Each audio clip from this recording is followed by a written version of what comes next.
I'd like to call to order the August 22nd, 2024 Raleigh Housing Authority Board meeting. Gwen, would you take a roll? Yes, Eric Braun. Here. Valerie Crutchfield. Here. Susan Ellinger. Here. Nia Fonville Swint is not on. Artie Morris. Here. Bahati Mutisia is not on. Greg Warren is not on. Joe Whitehouse. I'm here. Yolanda Winstead. Here. We have a quorum. Is there a recognition of visitors? We have quite a few visitors. We've got Jacqueline Williams. I'm sorry. I'm sorry. Politics. Okay, we've got Paula's in, Charles Francis is on. We have several of our developers on.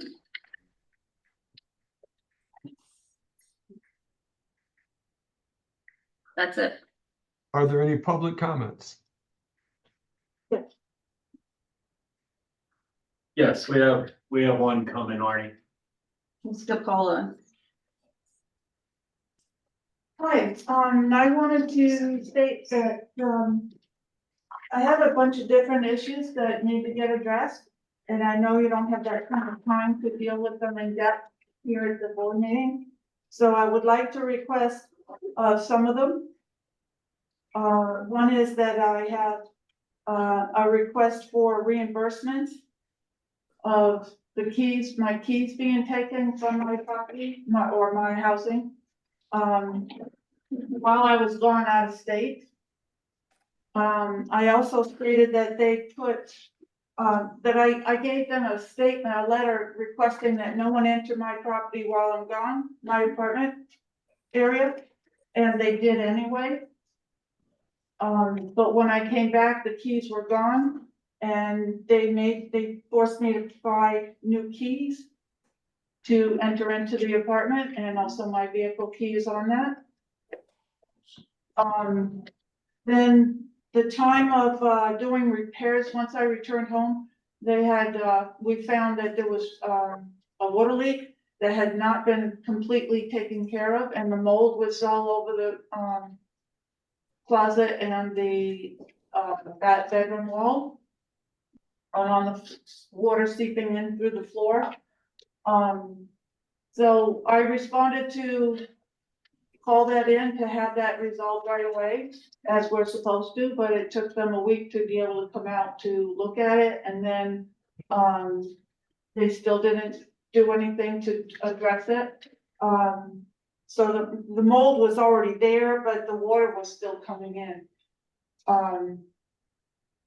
They told me I had to leave my apartment while they do the repairs, and they forced me to sign a form that states that if I don't leave the apartment, I will be responsible to pay all these fees. The contractors, the apartment, the hotel room, everything else. And I signed the form and I stated I wanted a copy of it. I still to this day have not received that. And they kept saying, we'll put it in your room, in your apartment on your kitchen counter. They keep saying, yes, we'll get it to you, and they haven't done it. Several times I've requested from them.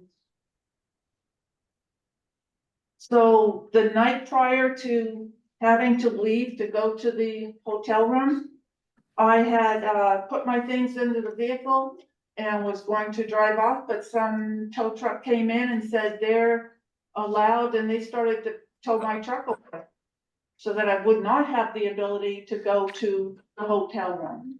And they said, well, it's up on the lift, so you have to pay us $215 or else come to the shop and pay $260. So I had to pay the $215, and I request that to be reimbursed as well. Time, sorry. So there's multiple things, and I'd like to be able to get these addressed in more detail, but I know this is not the place for that. But I do want you to be aware that they do things with, I don't want to say nothing bad. Well, I'm sure we'll have, I'm sure we'll get a report back from staff. But I have requested, from the housing director and, my apartment managers.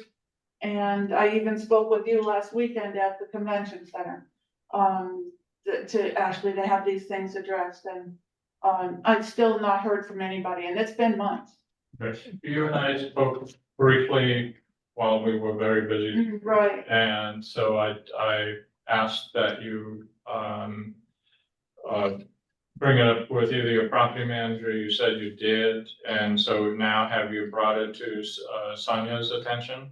I left messages on this, your phone tree is very difficult to get a phone call through. I will follow up with Sonia afterwards, and either your property manager now has a regional manager who is, his or her supervisor, and either the regional manager will, get in contact with you about the range of issues and, that you brought up, and then, they will get back.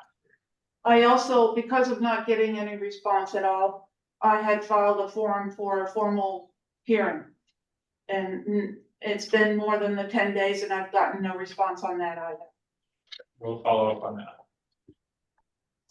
Thank you, Appreciate you bringing this to our attention. thanks. Are there any other public comments? If there are no other public comments, we'll go to the consent agenda. All items on the consent agenda are considered to be routine and may be enacted by one motion and a second. If a commissioner requests that an item be removed from the consent agenda, it will be done and considered as a separate item. The vote will be a roll call vote. Item 1, charge off of delinquent resident accounts for June 2024, charge off of delinquent resident accounts for July 2024. Item 2, financial statements will be discussed during the report of the board secretary. Item 3, vacancy and turnover report will be discussed during the report of the board secretary. Item 4, minutes for May 23rd, 2024 regular meeting, minutes from the June 17th, 2024 special meeting, minutes from the June 27th, 2024 special meeting. Is there a motion to approve? So I have one correction to make on on one of the minutes of the meetings. On the 23rd, it shows me as absent. And I was there. Maybe I showed up a little late. Okay, I'll but- change that. Thank you. Thank you. Mhm. And I'll second it following that change.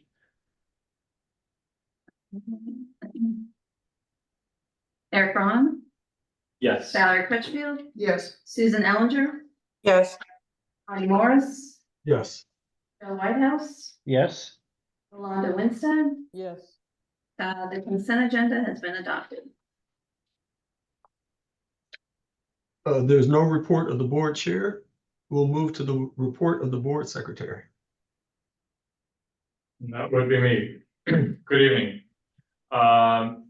My report today will cover a number of topics. Some are new to be discussed here, at least since I've been here. And some of what I'll be reporting on here is as a result partly of us not being able to or the staff not being able to put reports together yet. So I wanted to bring the board's attention to some of these operations matters. So I'll just go through, are you still trying to get it on? I don't know, I let somebody in and now my screen share. Okay, I'll wait. Or I'll just talk about what I'm gonna talk about. One is I just wanna make some comments about the extent of changes that we have gone through at the Housing Authority and point to some of the impacts. I'm gonna talk about the occupancy level in our properties. I'll talk about a customer service report related to maintenance and And then we are currently going through our annual audit, and there were some concerns in our last audit. And I want to give an update of where we are and see, any progress that's been made. Somehow I can't get this to work right now. And I'll then talk about housing choice voucher utilization, Heritage Park relocation, Heritage Park redevelopment update, and that will, Kenya will give us that. And then a year-to-date budget comparison report that I want to share with the board, since we didn't do a quarterly one. This will be through the first 4 months of the year. We've got it. There Sorry. we go. We're there. Okay, so if you Thanks, Katie. go to the next one. One of the things that I just wanted to bring up and just for the purposes of acknowledging kind of what we are going through as staff, and the board knows we've had a lot of changes over the last year, and some of them have been simultaneous. And so one of the biggest changes that we've gone through is the implementation of Yardi software that went live on April 1st. Unfortunately, it didn't go that smoothly on the part of Yardi. So they have acknowledged, their part and the implementation not being smooth, but just generally, the Yardi consists of multiple applications, and for all of our staff, it's been a steep learning curve. It doesn't matter what staff and, what work the employee does, they have to learn some aspect of Yardi or multiple aspects. And so they've had to do this with a normal workload. And so we've seen, just in terms of operations and productivity, some struggles that not only affect staff, but when it does affect staff, it also affects our clients. In addition to that, we've gone through significant reorganization in the agency. Housing operations, maintenance has been combined with housing operations, and site staff now report to property managers, and there's been, that's been a learning curve. Housing choice vouchers, and Priscilla's not here today. Her department has gone through multiple changes also in the way they do business, as well as having to implement Yardi, and everybody has done that. And so these two departments, as a result of organizational changes, they've had additional stresses that has affected them. So with that said, I want to turn to the occupancy report, or the occupancy of our properties. Historically, our occupancy rate has been 99%, roughly 1% vacancy. Some things have changed for us. For some of our properties, or at least one, there have been some market changes for the affordable market rate units that we've had need to take a look at. So we've got more vacancies than normal in our affordable market rate units, or at least in one property. And then something that mostly. Sorry, are you gonna delve into that more deeply? Yeah. The reason after you. Yeah, I will, and if there's a way, I can't get this to work, so we'll look at the screens, but if you can go back to the Sure. last slide. This one. No. I think you were talking about. Previous, before that. This one. Yeah, so Okay. that's where, so one of the the factors that have affected us more recently is the issue of choice mobility. When we moved to, some of our properties, 4 of our properties converted to RAD, they became project-based voucher units. And under RAD, when somebody has lived in a unit for a year, if vouchers are available, they are eligible to get a voucher and go to the top of the waiting list. So sometimes it happens in bunches, and it's happened recently. So we've seen in our RAD properties a lower occupancy rate, and then generally just the amount of work, the level of change that we've gone through has also affected our occupancy rate. Now, the offline units they don't affect our occupancy. We set them aside when we calculate our occupancy rate. But we have a number of units currently that are offline permanently, like Heritage Park, where there are vacant units and we don't reoccupy them. And also we have units that are under contract, and so those units are not part of the calculation. So our current occupancy report is 97.3%, which is, for any operations, even affordable housing, it's not bad, but it's not what we're used to there. Manifesting greatness. So if you could go to Scoop that right up. No. Okay. Wait.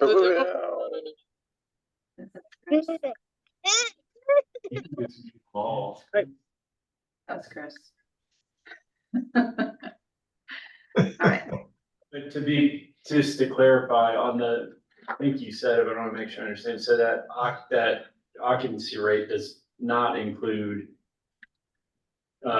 units that are offline for modification or for permanently, or does it include all those too? yeah, so both the ones that are under contract for Project based.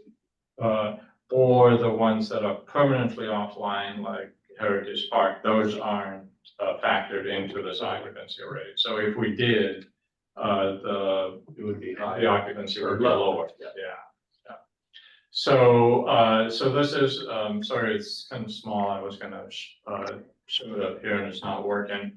But this is the occupancy report. It's a draft report that we have, that I have developed, that will go out to the board once a month as part of the board package. And this one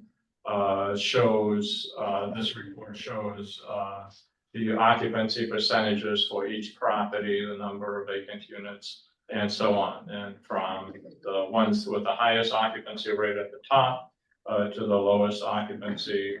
We will include in the occupancy report a list of all of the units that are offline, so you can see what's offline and what's not included in the calculation.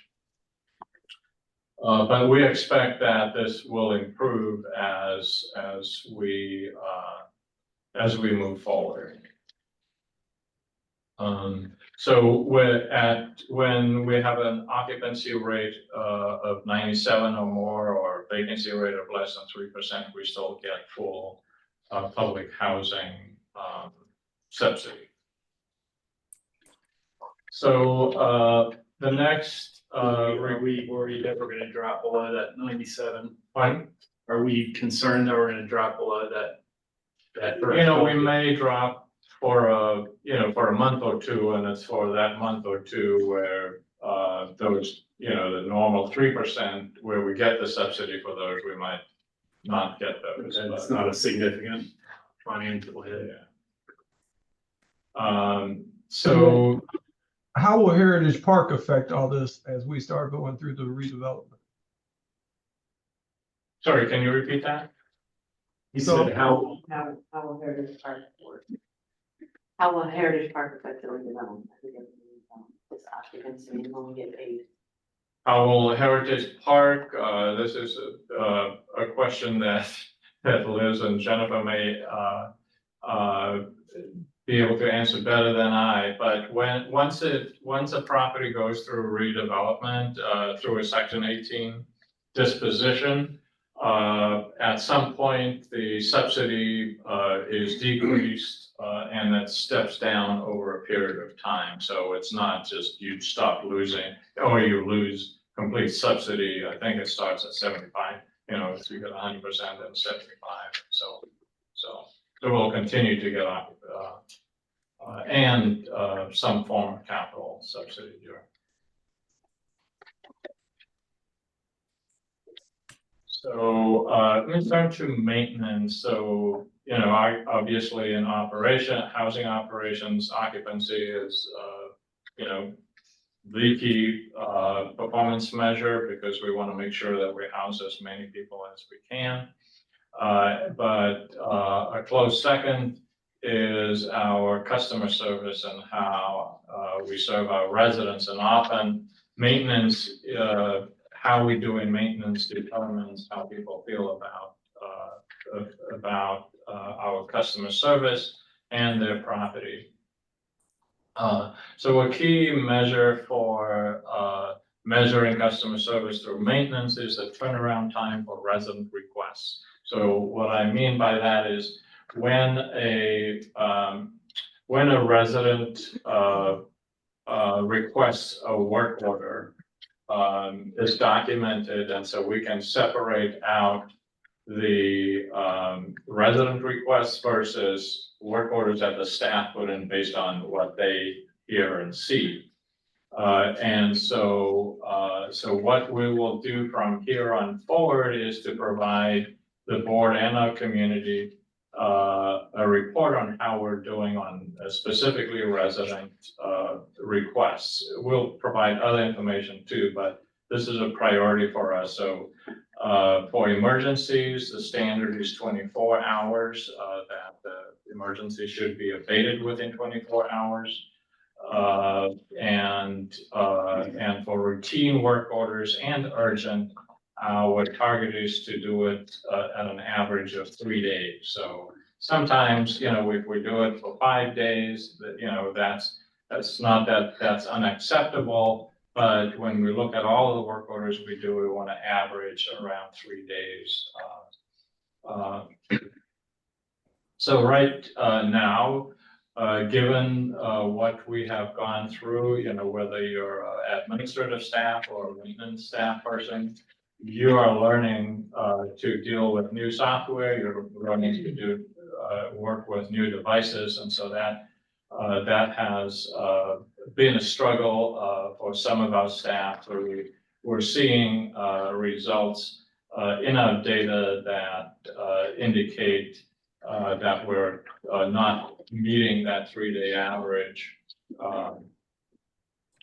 So one of the things that we did discover, there was some, got in quotes here, hidden buildup of incomplete work orders. So our staff are getting used to devices. When work orders build up in their property more than 50, it just doesn't display more than 50. So we've discovered this, and we're correcting for that, and you will see. Hopefully, we can get that big enough on the screen. Alright. That's the occupancy of that one. Is there a way for you to? This work order turnaround? Yeah. Is that it?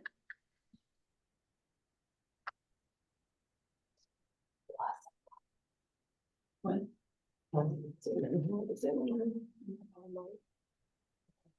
Yeah, there you There you go. go. Is that better? Is that too much? Is that better? Okay. So,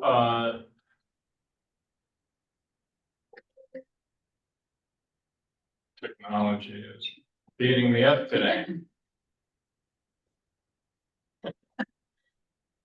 I don't know what's happening. Okay, I'll just look up there and see, my eyes are not that good. So this report, looks at the number of work orders that have been done, that have been completed, since April 1st. So for 5 months, over the last 5 months, it shows the number of work orders, in the left column. And then, the average days. So if you see in April, we were able to turn around work orders at a rate of an average of 2 days. So, and then as we move from left to right, that average steadily creeped up as we struggled with, with trying to implement our maintenance program and dealing with new software and devices. The number of work orders, especially in May, that were completed, was quite a steep rise there. And then if you see in July, it's all the way to 1,711 total work orders called in by residents. So as you, approach August, the average goes to 6.3 for urgent work orders and 7.5 days for routine work orders called in by residents. So one of the factors here with a rise, especially in August, is we were able to identify a range of work orders that may have been completed, but were just not closed out. And so we also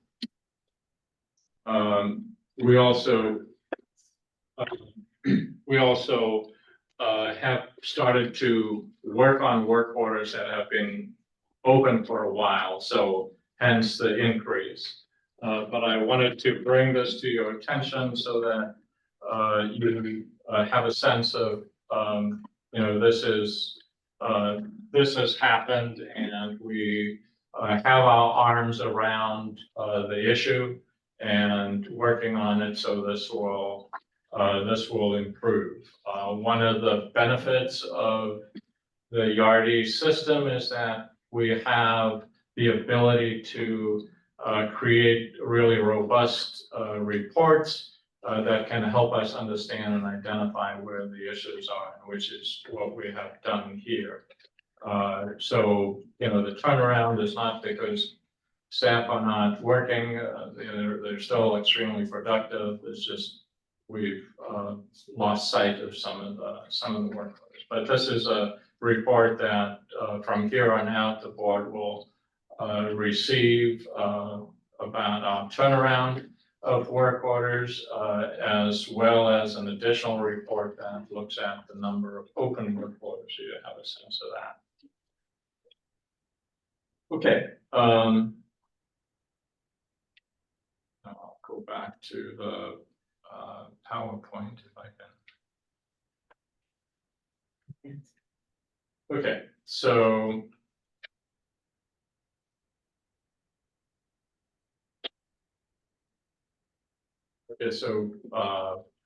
the next slide has to do, right now we're going through our annual audit. And as the board may recall, we had a couple of issues, and the one that was more serious had to do with the lateness of our annual recertifications of our tenants and our Section 8 participants' eligibility to continue on the program. So we did develop a corrective action plan and have implemented all aspects of the corrective action plan in order to improve. Now, a lot of some of these, or most of them, don't have an overnight or immediate impact, but over time, things will improve. And so I want to show the board and the public how we have increased. I have a couple of reports. They're not the greatest reports yet, but they show the progress that we've made in productivity.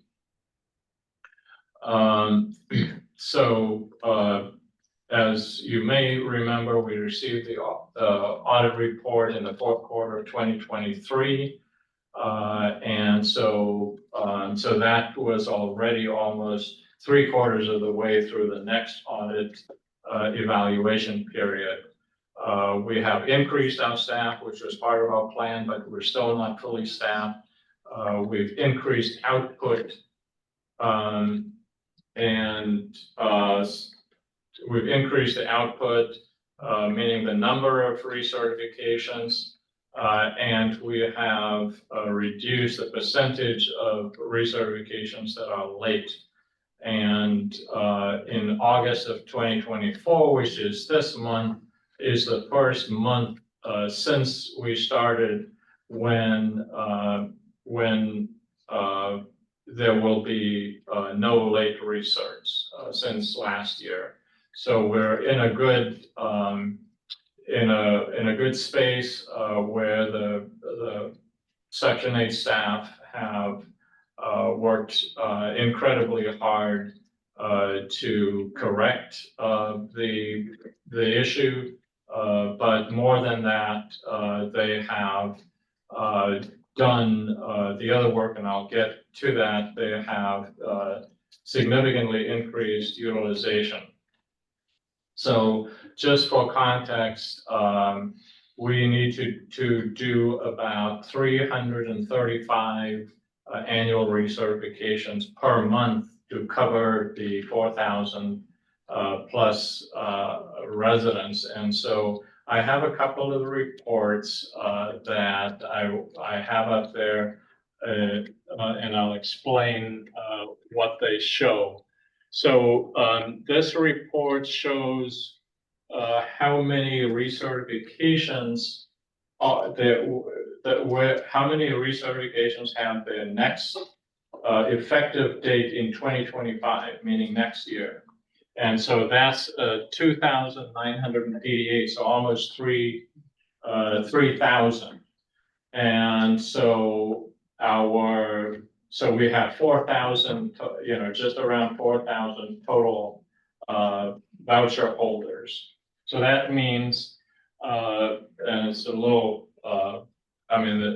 so that means 3,000 of our households will only be recertified next year because they've already been recertified this year. So in other words, in 3/4 of the year so far, or less than 3/4 of the year so far, we have recertified 3/4 of the folks. So in 7.5 months, essentially, we've gone through 3/4. So, which we haven't, we obviously hadn't done before. So all I'm saying is that for the rest of this year, we have roughly 1,000 recertifications to do, and we'll be able to do them on time, except for cases when folks are not responsive. So that's one report. These are a little, new and esoteric, but I just wanted to show that we can show that we are keeping up and getting ahead. We can show that other one with the bar charts. That one shows just the total volume of recertifications by quarter, starting in the second quarter of last year. And so the third bar over there is the first quarter of this year, and then the second quarter of this year, and then the one where the bar is a little lower. That is the current quarter where we're in. We've been one month and essentially 22 days into the new quarter. I can see.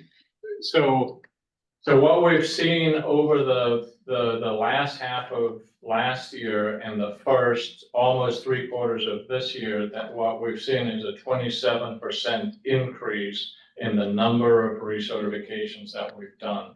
So what that means is we've caught up on the ones that we're behind on and still catching up, but we have drastically increased our level of productivity with the team as they are now. So I hope that gives a sense of the direction that we're going in addressing an audit finding from last year. We'll get an audit finding again this year. It won't be as, the percentage won't be as high, but it's still be expected because we really didn't start working on this until towards the end of last calendar year.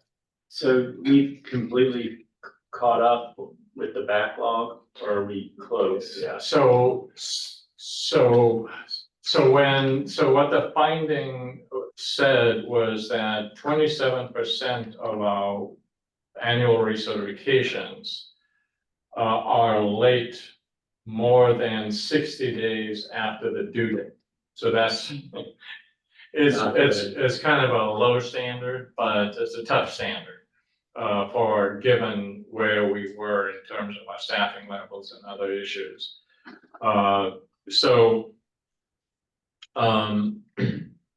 So where we need to get to is the due date, which is 30 days before the effective date. So let's say the October recertifications that will be effective October 1st have to be completed by the end of August, so 30 days before. And so what the finding was that these 27% were more than 60 days after the due date, or more than 30 days after the effective date. So we've got a lot of ground to make up, but we're making adequate progress given our productivity that probably 18 months from now, we will be getting to that point where we're actually completing work, or the vast majority of the work orders by their due date. So that's a task. I mean, we want to obviously not get an audit finding, but then we need to get to the point where we're actually doing. Looks like I've gone. So let's. So I've gone through that. So the next slide has to do with housing choice voucher utilization. So if you choose between what's more important, serving as many people as you can, or doing recertifications in a timely way, I will choose utilization any day, but we work under HUD regulations, so we got to do both.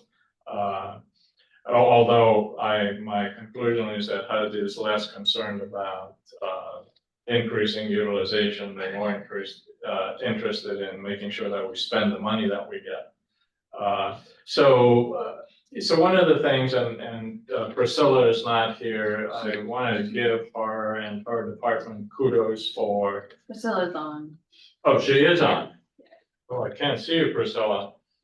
Well, Yes, I'm on. I'm saying nice things about you. In the middle of doing significantly more work productively and in a timely way on the annual recertifications, very significant, 27% increase over the last 6 months of last year. The Housing Choice Voucher Department has increased lease up significantly this year. I haven't looked at the numbers, Priscilla, but I think we have housed around 240 people more than we housed at the beginning of this year, at least when the new people that we housed. And just for context, the North Carolina housing authorities on average lease up 80.5% of their vouchers. Nationally, it is just a hair over 86%, and that translates into 330% of vouchers unused in the nation.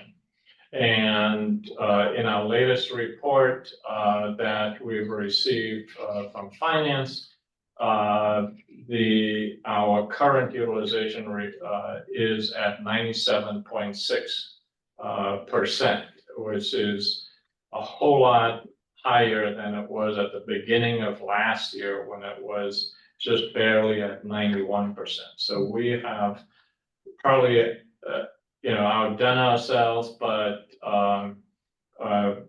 given the rate at which we're leasing up and the project-based vouchers that have started to lease up, will be probably over 100% by the end of this year.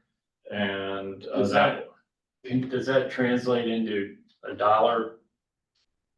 I mean, the fact that we're using more of our vouchers, we're getting more admin fees fee, from HUD too, right? right? Do you have So, a number ballparking? pardon? Do you have a number for how much additional revenue we're bringing in because of that? So I think, and I should. It's fine if you don't have. I think we get about close to $4 million now in admin fee, kind of 3.8, and 3.8 million in administrative fee. So that translates, almost like around $900 to $1,000 per voucher, and you only get that if it's leased up. Doesn't matter how much work you have to do before to get somebody leased up, that's what you get.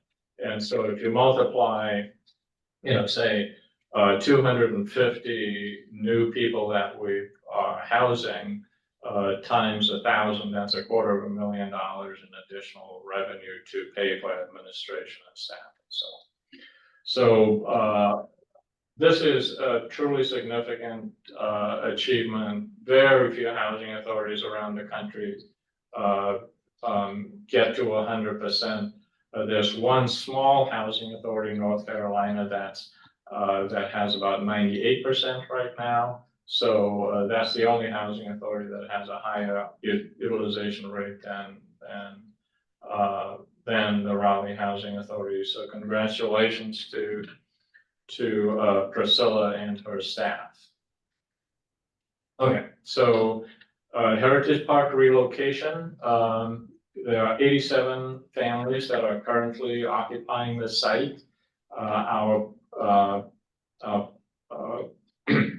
occupancy report shows 89, which is not unusual when people are moving out. They're moving out, but they still have the unit for I think a couple of weeks in order to be able to execute their move. Surveys have been completed for all of the residents at Heritage Park, and 28 residents, families have said they want to return to Heritage Park.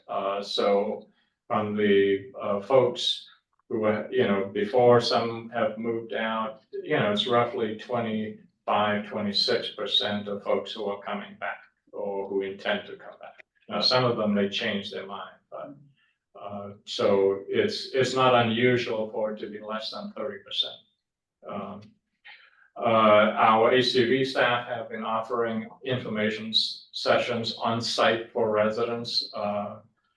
So far, 7 families have actually relocated as a result of our plans to redevelop the site. 6 families have been approved at Rock Quarry, which is one of the project-based voucher sites where we have contracted with.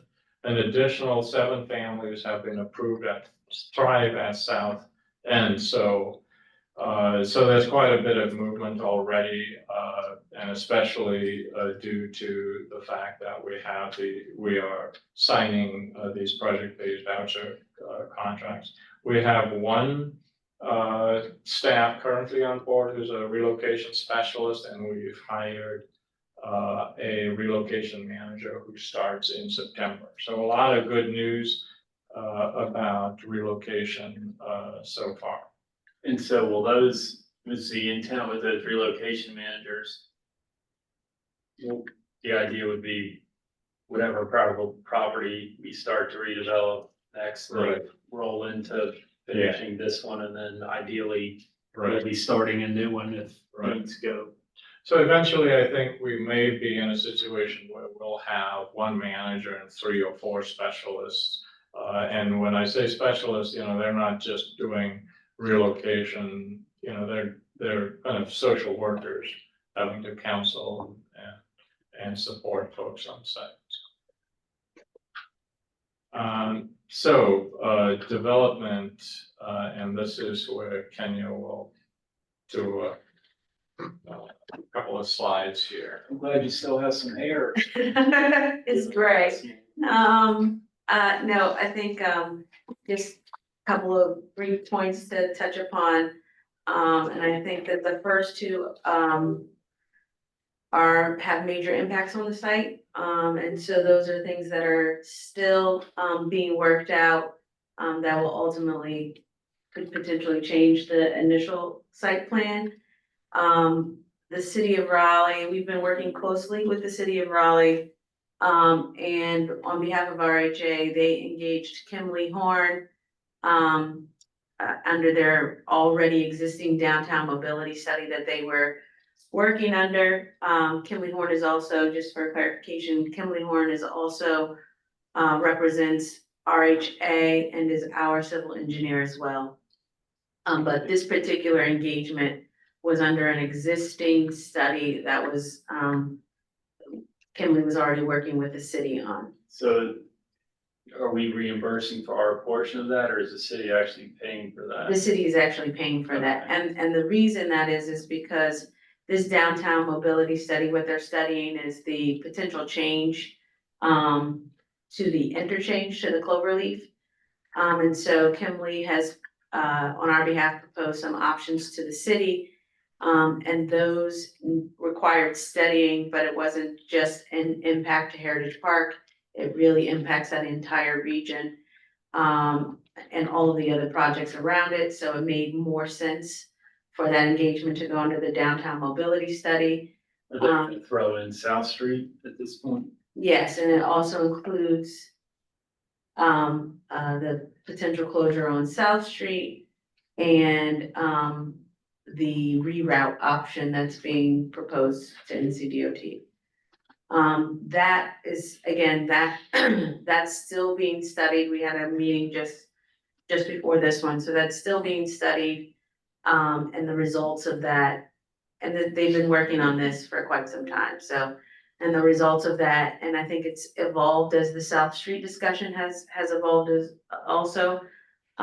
We don't yet have the final, options, but it's anticipated that Kimley's report will go to the city, and we've asked to make sure that what we're proposing in the streets plan for Heritage is reflected, in that report, as is presented to NCDOT. So it's expected that that will go to the city before, the South Street closure, petition and, on the 17th. If you guys get it before then, will you send it to? Sure, yeah, we've asked to see that. So hopefully we will have that. I think they said the first week of September is when they expected that we will have that. But again, that's just really focusing on the circulation and analyzes the traffic outside of Heritage Park. It doesn't necessarily reflect what the movements will be within Heritage Park. Again, the South Street closure, there was a meeting, a city council meeting that we attended on August 20th. And at that, the result of that was, the city council approved, to move and advance the closure. And again, that meeting will take place on the 17th. So they scheduled the public hearing. Technically, a public hearing which will be on the We should 17th. think about to make sure we get the sign up time straight. I think we may or may not want to speak, but we might want to. Yeah, I think that's something that we should talk about in terms of what that strategy looks like. Calendar, so we don't Yeah. miss the date anyway. Yeah, we did not speak publicly at the session on the 20th. But if that's something that we would like to do, then I think that we should talk about what that strategy looks like. We are proceeding with our pre-application meeting with the city for the rezoning. So just a point of clarification for everyone. We have an as-of-right zoning, with the TOD overlay that allows us to build what we've currently proposed in terms of height. And looking at some of the future phases, specifically, you know, our ability to get the cloverleaf and maybe have increased density. It was, you know, the recommendation from Morningstar, who represents RHA, was that we proceed with a base rezoning. And along with that, also have a development agreement with the city to take into account some of these other opportunities that exist on the site with respect to the relocation and the realignment of the utilities, the cloverleaf. Those options will be addressed in the development agreement. And after further review, we also have to do a comp plan amendment for our streets. So that's something we're doing the pre-application, and we've submitted that. And that meeting is, I think we're still waiting for confirmation, but that should be early September, that we will have that pre-application meeting. We've already given a heads up to the city staff that we've been working with, that pre-application will be submitted, so that we can get, that's typically different folks that participate in that pre-application meeting is different level of staff, so we've let the department directors know that that's coming. And then we've had some really good conversations, as you know, this is gonna be a mixed use site. And so we've had some really good conversations with a couple of potential tenants that could be in that space. One of those is Advanced Community Health. They participate in DHIC developments. They're pretty active and have a good relationship, and they have an interest in a presence at Heritage Park. I think what Heritage Park presents them with is a unique opportunity. They're a qualified health clinic, and so a lot of their members are Medicaid recipients, and having a presence at Heritage Park is a unique opportunity for them to continue to serve a similar demographic, but also gives them exposure to private pay, just given where, you know, the location. And then we also had a conversation with the Wake County Public Library team and a couple of commissioners.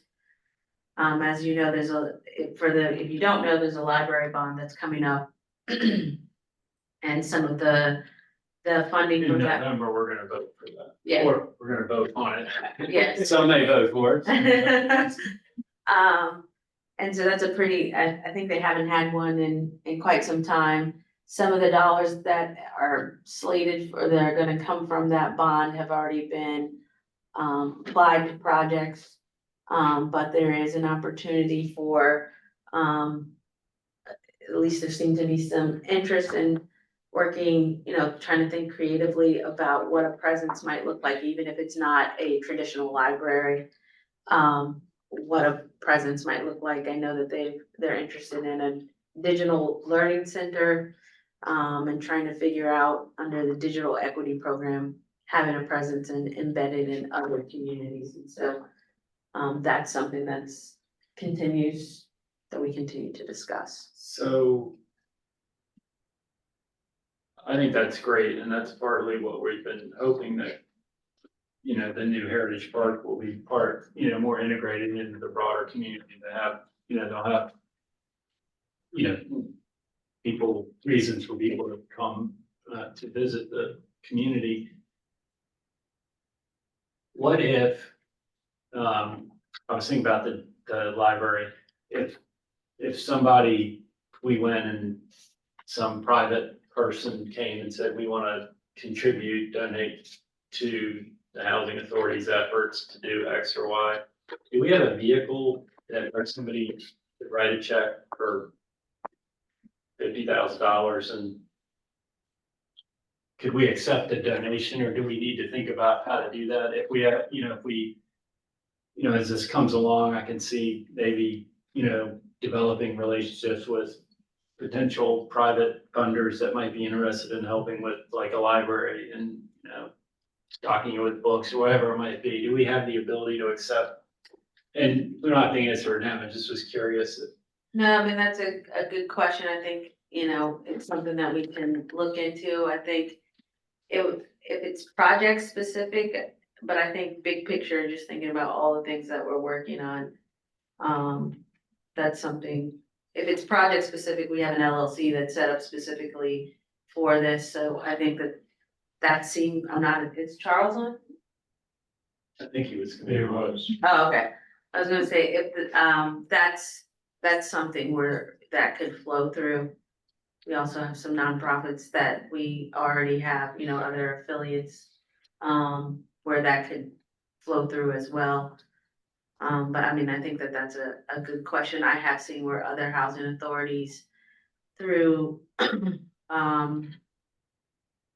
more through like their social service platforms, have taken those dollars but that's a separate I just think standalone we entity. ought to think about, I would like to think at some point in the future, we would have the opportunity to develop some private funder relationships that might want to help contribute to what we're trying to do. And I will follow up on that. Yeah. and see. yeah, I know we don't have. I like how you're thinking.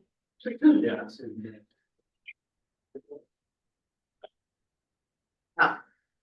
Yeah, this is just, I think, the timeline for the potential, the rezoning application. Some of this will move based on some of the conversations that we've had today, but big picture, the goal is for us to, beginning of next year, to be in a place where we've gone through commenced our rezoning process. Or concluded our rezoning process. But some of that will change again. Some of the information we received today about the design for that interchange really impact our timeline.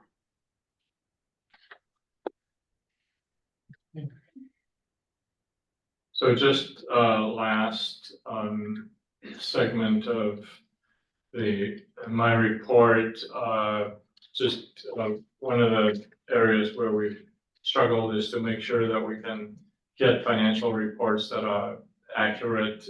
This is draft, and so there may be some changes to it. So this is a year-to-date budget to actual comparison for the public housing program. So just want to point out some, important numbers here on this. So on the left-hand column, Are you sharing your screen? Is there something No, else that I- you said? there, yeah. I can't Okay. find it, so. We're having a technical difficulty, but They sent I us, emailed you. it was, I know, and Let me send it to you quick. I closed out my email.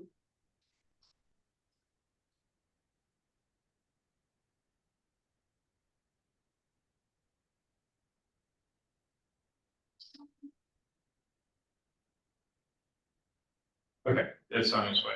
Okay. So I'll describe, just while we're looking for this, we'll describe what I'm going to be doing is we have a number of budgets, one for our public housing program, one for the housing choice voucher program, and one we refer to as the CCC, the Central Office Cost Center. And then other budgets. And so what we have available today is reports on year-to-date reports on 3 of the budgets, and I'm going to go fairly quickly through the public housing one and the housing choice voucher one. When All we'll right, hang on, I'm almost there, I'm so sorry. increase that, so. I'm almost there.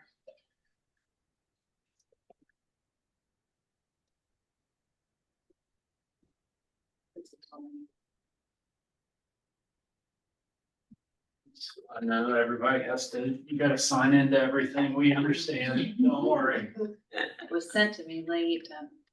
It's okay. We're all, So while Gwen is trying to find a way to enlarge that, let me just say that what the public housing year-to-date budget comparison shows, comparison to the actual, is that our total income of almost 3.6 million exceeds our budgeted amount that we projected we would get to. So all in all, we're in good shape there.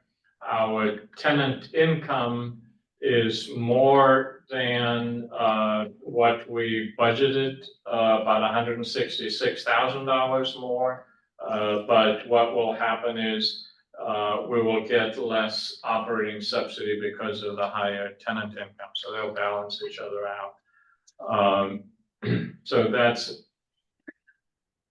Katie's got it. You got it, okay, so, okay, there we go.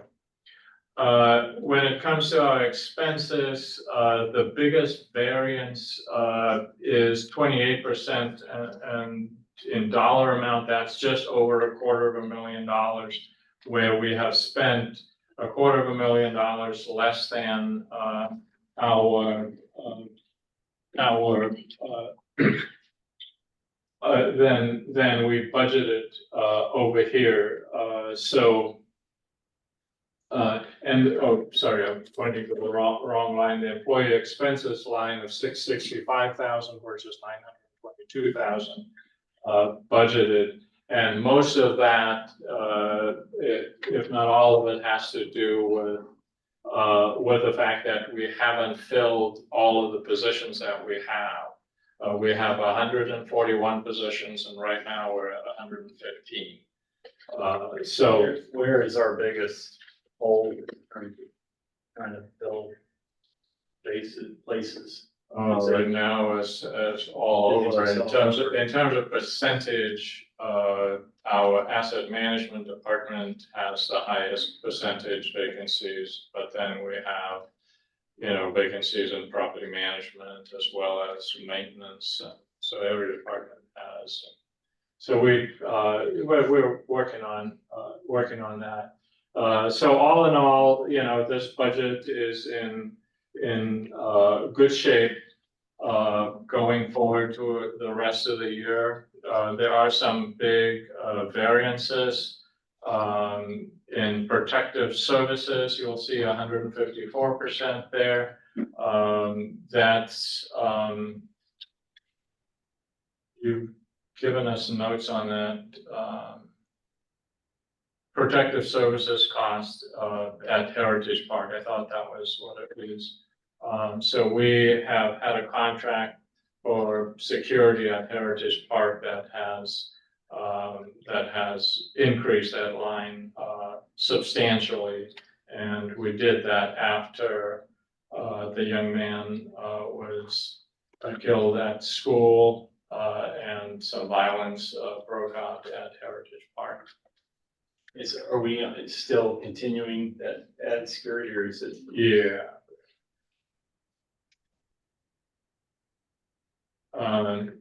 Any questions about that before I go on to the housing choice voucher program? Yeah, actually, I'm just kind of curious about that. Have you made a projection for the year on this particular line item? Where you think we may be?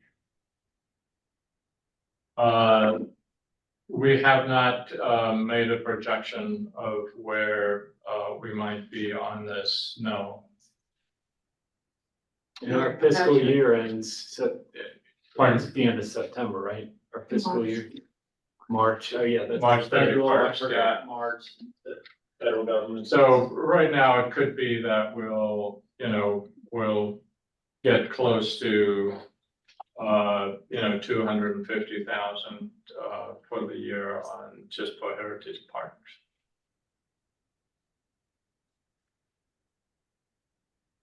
Do we have any security like that in any other properties? Any additional security or anything? We have some security at Glenwood, but we don't pay for any security elsewhere, as far as I know. But we have flare-ups every now and then, but not the kind of sustained concern that we had about Heritage Park. And we probably, need to evaluate that in a couple of months. Yeah, when we first started, we didn't even have cameras at Heritage Park, and so we've made a lot of other improvements with respect to security, and now we have on-site staff has a presence every day, so. Right. So, and the housing. Are there any things that we can be doing that will help alleviate systemic issue with the violence that's taking place there? Are there items that we can, rather than just having security there, are there other items we can do about, I don't know, is it tenants we've got that are creating issues, or are there just people coming in creating issues, or have we gotten down to the underlying issue in terms of what's causing this? Really was caused as a reaction to the gentleman being killed at school. And we've always, there's been some, concern and issues among kids on the site. And it's been hard to, follow up, and Sonia can speak to this, because, people, don't want to talk, or there's not enough to take action, not enough information to take action. Sonia, can you speak to that? Yes, good evening. I hope you can hear me okay. Yes. Yeah. Yes, I have seen a change in the neighborhood since we have been able to provide the security. We've received feedback from families, how their children are able to play outside. And like Ms. Kenya was saying, we have also added surveillance cameras over there. So we are working closely with the security firm that took the contract. I want you to also realize they are interacting with the families. So they're very approachable, and the families are also enjoying their interaction. We have contemplated, changing the contract, putting it out for bid, but we are also still struggling to interact with the families. We have activities where we set up, and maybe, I get less than 10 that Miss Suzanne is saying that come to the program.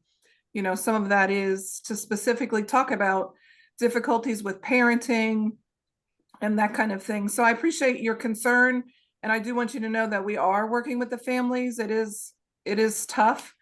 We work closely with the schools. Some of that is through CIS. That's right there on site, the Learning Center that will be opening soon after the summer break. So those are those kinds of ongoing programs, but I just have to be honest that I do struggle with participation from our residents.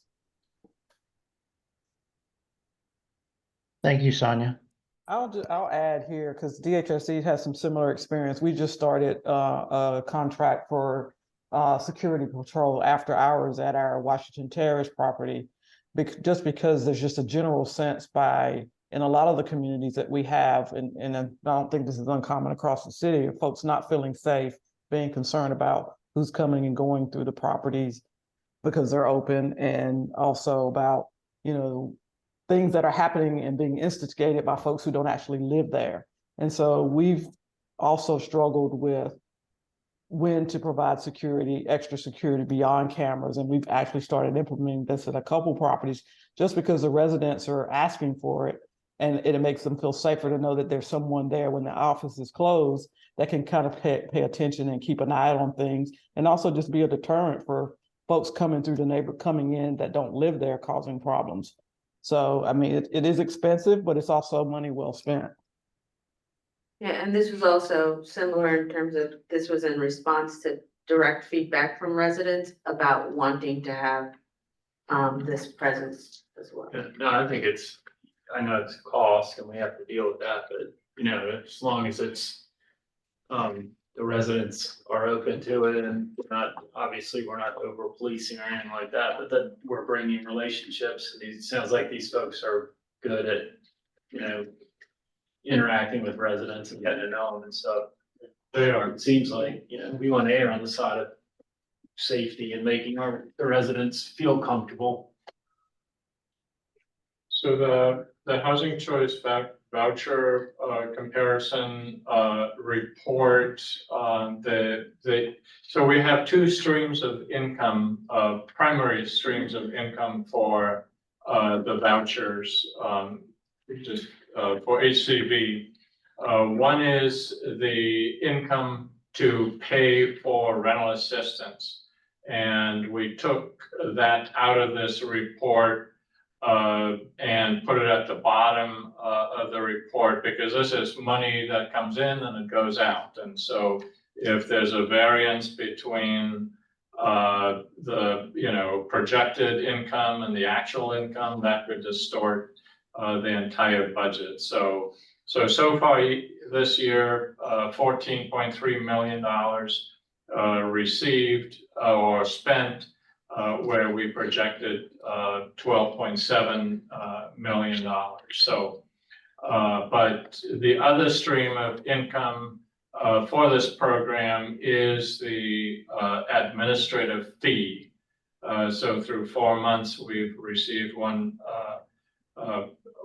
actually received $1.36 million, and just about $60,000 more than budgeted, about 5%. So pretty close there. We should end up the year with more than we projected, partly because we are serving more people, and we'll end up at an average of more than we projected. So the biggest variance here again is in staffing. Priscilla and the staff are doing a good job, but they are, short staff. So the variance there is $248 million less than we projected to spend, or projected to take in terms of revenue. The variance, the total variance in operating expenses is mostly due, again, to staffing. And then a note that the administrative expenses is significant, 28%. Did you have? Which one? Administrative expenses. So. I'd have to look at it. Maybe Yardi or something. Yeah. Yes, it was some consulting for Yardi, and yeah. So part of the good news about Yardi is that they've agreed to give us a discount this year of $166,000 because of the missteps. We'll take it. We'll take that. So that's the end of my very long report. So making up for it. Have we talked any further? I know we talked about having a finance committee. Subcommittee. Have we talked about that, or when that's gonna start, or? Yeah, I intended to bring a proposal for the committees, and but we'll do between now and the next board meeting, we'll do a doodle poll to see what folks are interested in. But the finance and audit committee will basically be one committee, and so the intent is that we do want to do quarterly meetings with the finance committee, so that's where we can spend a lot of time going through detail based on questions and then come to the board. That's great. So, Anya, you're up. Arnie, what you got for us? I apologize. I was trying to find where the take you off mute button is. So I apologize. I almost panicked. I was like, where's it at? It's not showing up, but it's back. So is there a report of the REACT chair? It's not on, so. He's not on the call? Okay, we No. will move to commissioner comments. If there's no commissioner comments, there's no old business, we'll move to new business. Resolution number 44, under tab A, issuance and sale of multifamily housing revenue bonds, Parkside Apartments. All right, this resolution approves the issuance of the 23 million multifamily housing revenue bonds for Parkside Apartments, a 144 unit multifamily residential development at 1329 Kent Road in Raleigh. Blue Ridge Atlantic Development is the developer for this property. The property serves residents between 30 to 80% AMI, with 15 units restricted to 30% AMI. Also, with the tax credits, the property is required to accept housing choice vouchers. The tenant selection plan for Parkside Apartments will include a preference for RHA residents displaced due to redevelopment. With this resolution, you are approving the CEO, chairman, and/or vice chair to execute any documents related to the issuance of the multifamily housing revenue bonds. This has been reviewed by RHA's legal counsel with no exceptions, and I recommend approval. Staff with Blue Ridge is on the Zoom call if there are any questions.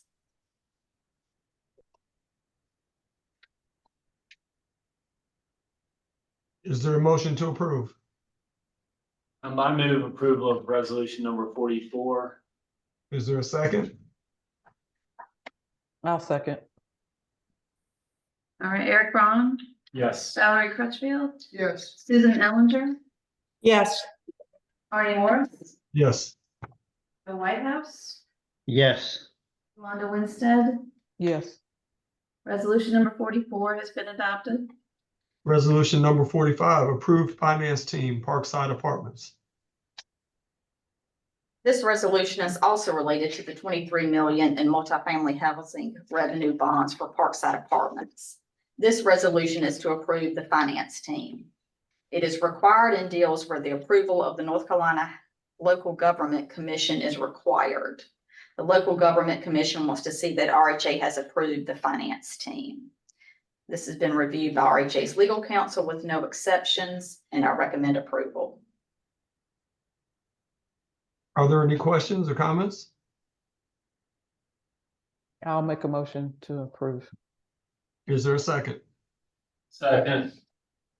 Eric Braun, Yes. Valerie Crutchfield, Yes. Susan Ellinger, Yes. Arnie Morris, Yes. the White House, Yes. Yolanda Winstead. Yes. Resolution number 45 has been adopted. Resolution number 46, preliminary approval for issuance of multifamily housing revenue bonds, Brewers Raleigh Apartments, under tab C. This resolution is the inducement resolution for up to 33,500,000 in multifamily housing revenue bonds for Old Pool Apartments. Per state statute, RHA is the issuer for these bonds. They are non-recourse bonds, so if the developer were to default on these bonds, RHA is not financially responsible. Old Pool Apartments is a 181 unit family property located at 4900 Old Pool Road. The developer is Rolls Companies. The property includes 36 one-bedroom units, 108 two-bedroom units, and 37 three-bedroom units, with all units serving residents at 60% AMI. The net rents will range from $1,297 to $1,778 based on bedroom size. The property is also required to accept housing choice vouchers due to the requirement of the 4% tax credits. The total project is approximately 52 million, including funding from bonds, 4% tax credits, and deferred developer fee. Amenities will include a community room, fitness center, and outdoor amenity areas. The developer is willing to include a preference in their tenant selection plan for RHA residents displaced due to redevelopment. This has been reviewed by RHA's legal counsel with no exceptions, and I would recommend approval. Staff of the Rowers Companies is on the call if there are any questions. Did you say that this was serving 100% of the units at 60% AMI? Okay, thank you. I'll make the motion. And I'll second. Eric Braun, Yes. Valerie Crutchfield, Yes. Susan Ellinger, Yes. Marty Morris, Yes. Joe Whitehouse, Yes. Wanda Winstead. Yes. Resolution number 46 has been adopted. Under tab D, resolution number 47, preliminary approval and issuance of multifamily housing revenue bonds, Strickland Apartments. This resolution is the inducement resolution for up to 25 million in multifamily housing revenue bonds for Strickland Apartments. Per state statute, RHA is the issuer of these bonds. They are non-recourse bonds, so if the developer were to default on the bonds, RHA is not financially responsible. Strickland Apartments is a 148-unit family property located at 13120 Strickland Road in Raleigh. The developer is Opidin. The property includes 37 one-bedroom units, 75 two-bedroom units, and 36 three-bedroom units, serving residents from 20 to 70% AMI. The property includes 7 units at 20% AMI and 8 units at 30% AMI. And the net rents will range from $337 to $1,905. This property is also required to accept housing choice vouchers due to a requirement of the 4% tax credits. The total project is approximately 41 million, including funding for bonds, 4% tax credits, city and county funds, and deferred developer fee. The developer is willing to include a preference in their tenant selection plan for RHA residents displaced due to redevelopment. This has been reviewed by RHA's legal counsel with no exceptions, and I would recommend approval. And staff with Opidin is on the call if there are any questions. I just want to say I'm a little familiar with this one. This is in a great location. Right at 540 next to a shopping center that has a pharmacy, and we don't get too many that are up in that neck of the woods. It's right next door to houses that are like $650,000. It's a great place, great location. So glad I got to move forward. With that, Motion to approve? Yeah, I move to approve, what is it, 46, resolution 47, sorry. And is there a second? I'll second. I'll second, yeah, sorry. Okay, Eric Braun, Yes. Valerie Crutchfield, Yes. Susan Ellinger, Yes. Marty Morris, Yeah. Joe Whitehouse, Yes. Wanda Winstead. Yes. Resolution number 47 has been adopted. Under tab E, resolution number 48, preliminary approval for issuance of multifamily housing revenue bonds, The Point at Town Center. This resolution is the inducement resolution for up to 42 million in multifamily housing revenue bonds for The Point at Town Center. Per state statute, RHA is the issuer for these bonds. They are non-recourse bonds, so if the developer were to default on the bonds, RHA is not financially responsible. The Point at Town Center is a 192-unit family property located at 3900 Sumner Boulevard in Raleigh, and the developer is Carolina Project Equities. The property includes 6 one-bedroom units, 100 two-bedroom units, and 86 three-bedroom units, serving residents at 30 to 80% AMI, with 20 of the units serving residents at 30% AMI. The net rents will range from $602 to $2,119, and the property is also required to accept vouchers due to the requirement of the 4% tax credits. The total project is approximately 59 million, including funding from bonds, 4% tax credits, city and county funds, and deferred developer fee. The developer is willing to include a preference in their tenant selection plan for RHA residents displaced due to redevelopment. And this has been reviewed by RHA's legal counsel with no exceptions, and I would recommend approval. And staff with Carolina Project Equities is on the call if there are any questions. If there's no further comments or questions, is there approval? Arnie, Arnie, this is Susan. Can I ask a quick question? When you say the point at town center, I would like to ask what is the makeup of the entities that are in the point at town center LP? I feel certain that's probably a single purpose entity for this transaction. Could you just elaborate a little bit? I just wanted to ask about that. I believe they have established a specific LLC for the property, but I'll let the developer handle that question just so I don't say the Yeah, wrong thing. I suspect you're exactly right. I just wanted to, I'm not familiar with the group, so I just wanted to ask. Thank you. Who are the underlying entities that are involved in the transaction? That is correct. It is a single purpose entity, Susan. Right. Hi, Harrison. Now this helps me out a lot.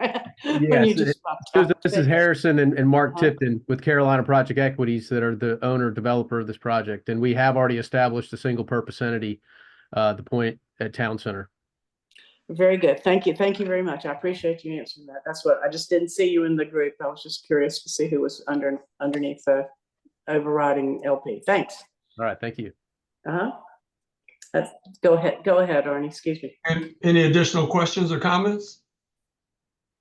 I'll move approval of resolution number 48. I second. This is Susan. All right, Eric Braun, Yes. Valerie Crutchfield, Yes. Susan Ellinger, Yes. Jim Morris, Yes. Joe Whitehouse, Yes. Wanda Winstead.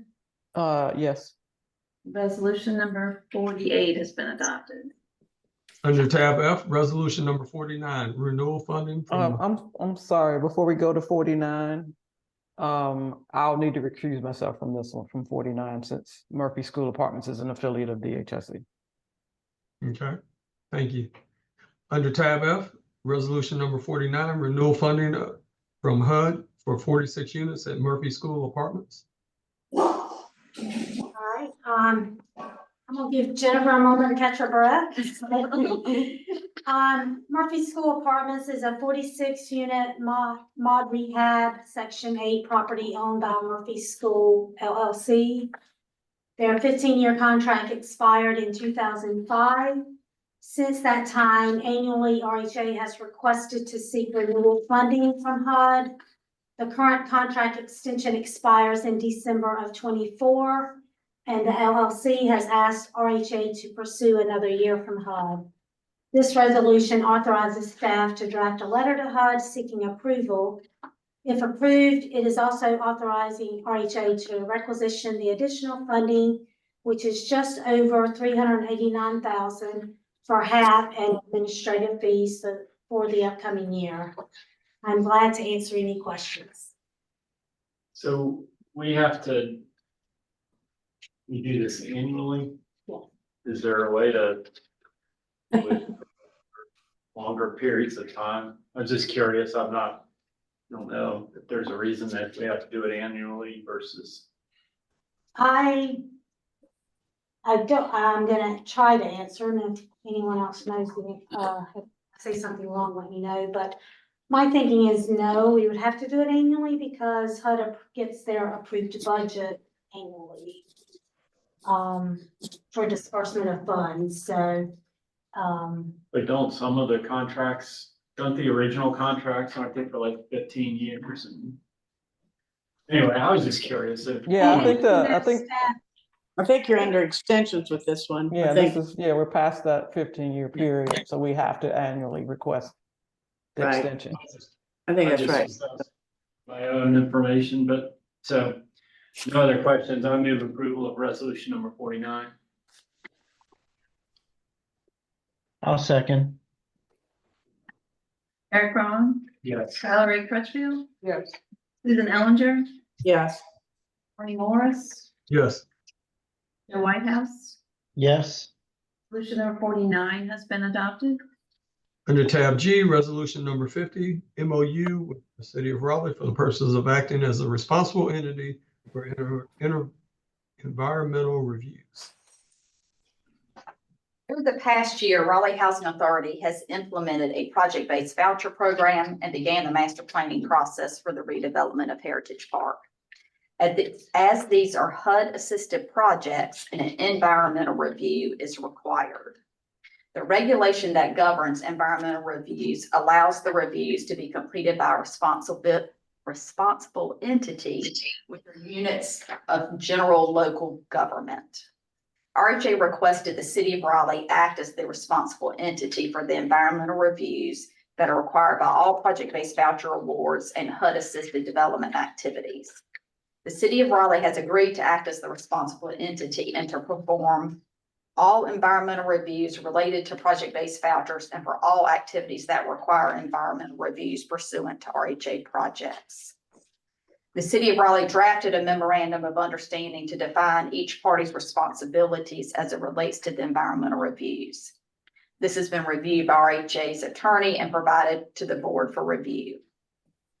If approved, RHA is authorized to enter into the MOU with the city to act as the responsible entity to perform the environmental reviews for RHA, and I recommend approval. Is there any comments or discussion? Arnie, I'm gonna recuse myself on this one Okay, with regard to the city of Raleigh. I represent the city of Raleigh and I've been any additional comments or questions?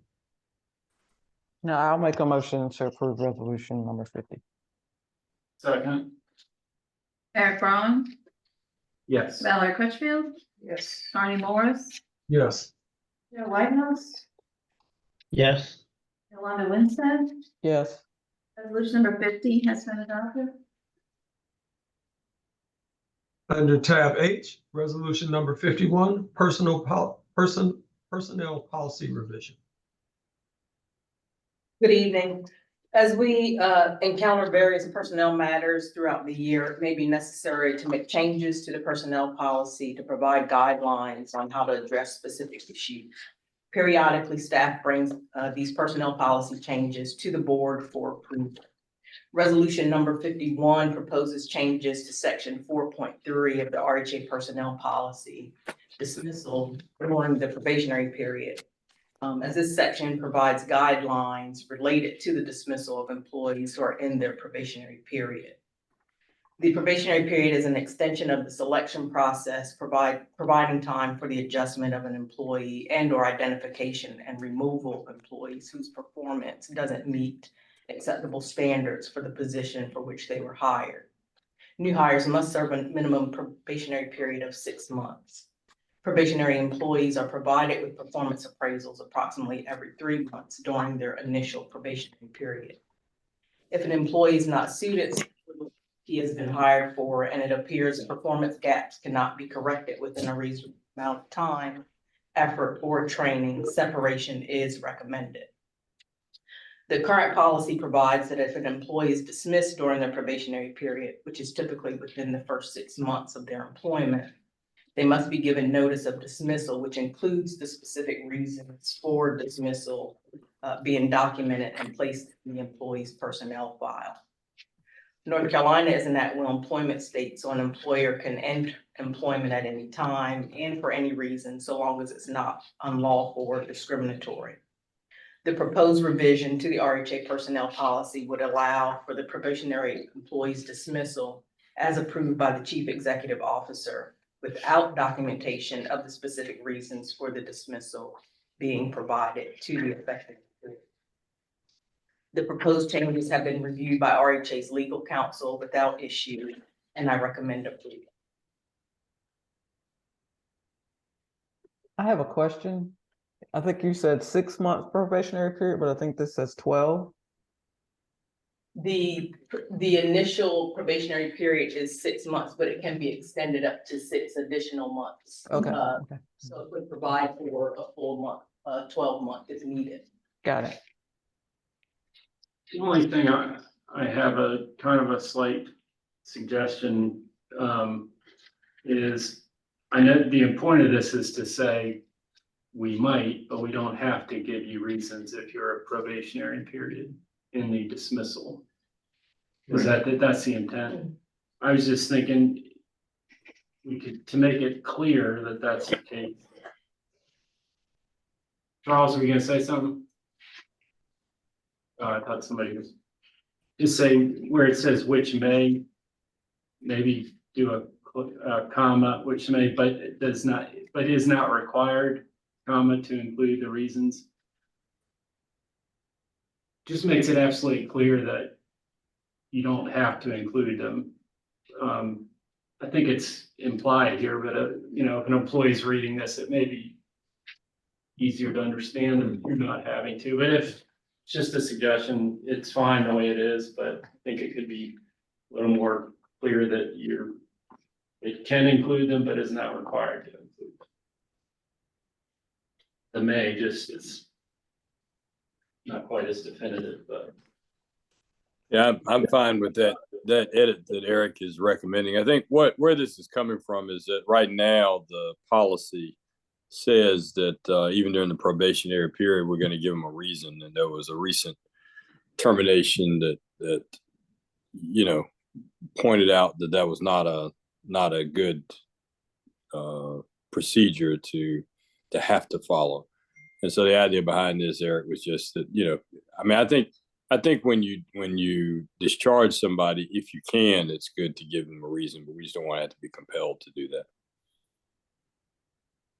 And I just, like I said, just for an average person, if an employee is reading this, if it also include which may, but is not required to include, I think it makes it clear that it is not required and you may or may not do it, but it's kind of subtle the way it's written now. Okay. Any other comments or discussions? And can we approve this with the amended language? Is that how this will be presented? Yeah, I think unless Charles disagrees, I was just gonna say, you know, subject to the edit, I move approval of the resolution, if that's acceptable, Charles. Oh yeah, it's a minor edit. It'll be easy for us to make that change. So if you get a second and it passes, that's what the policy will say. Is there a second? I second. This is Susan. Eric Braun, Yes. Valerie Crutchfield, Yes. Susan Ellinger, Yes. Artie Morris, Yes. the White House, Yes, Yolanda Winstead. Yes. Okay, so the amended resolution number 51 has been adopted. If there's no other new business, is there a motion to adjourn? So moved. Second. Second. Everyone have a good evening and we appreciate your time. Thanks, Night, everybody.